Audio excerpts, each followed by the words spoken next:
Sewaktu saya SMA dulu, saya sudah sering pergi ke desa-desa, kampung-kampung untuk beritakan Injil.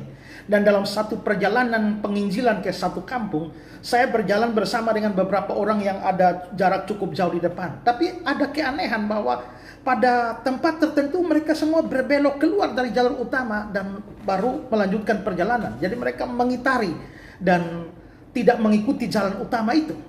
Nah, ada apa? Saya terus ke situ dan saya melihat rupanya di jalan itu ada sarang lebah yang jatuh di situ dan jalanan itu penuh dengan lebah-lebah. Itulah sebabnya orang-orang tidak melewati jalan itu, mereka berbelok baru melanjutkan perjalanan.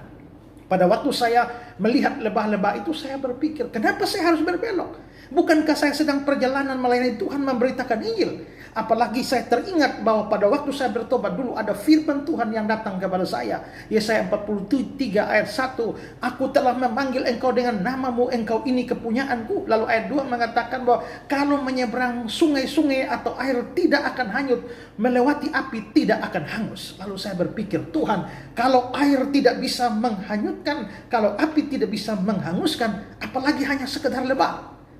Saya akhirnya berdiri menghadap lebah-lebah itu dan berkata, dalam nama Yesus, saya masuk menerobos kerumunan lebah itu. Dan apa yang terjadi, saudara-saudara? Rupanya saya dikeroyok oleh lebah begitu banyak. Waktu itu, saudara, saya masih kurus. Tapi sejak disengat lebah itu, saya gemuk sampai sekarang tidak turun-turun gemuknya.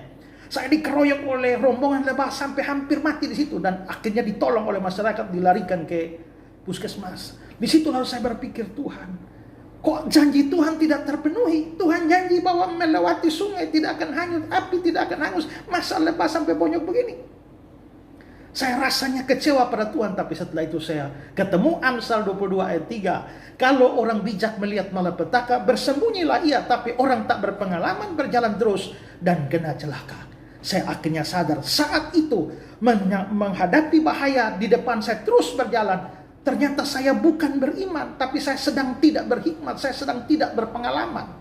Nah, saya kira banyak kita terjebak di sini. Kita berada pada masa COVID yang sangat mengkhawatirkan, tapi banyak orang hidup seenaknya, melanggar semua prokes yang ada. Dan mereka beralasan, mereka beriman tidak akan kena COVID. Ingat, saudara tidak sedang beriman. Saudara sedang mencobai Tuhan Allah di satu sisi, dan saudara sedang tidak bijak, tidak berpengalaman. Ingat, orang bijak kalau lihat malapetaka, dia bersembunyi. Tapi orang bodoh, orang tak berpengalaman terus, maju terus dan kena celaka.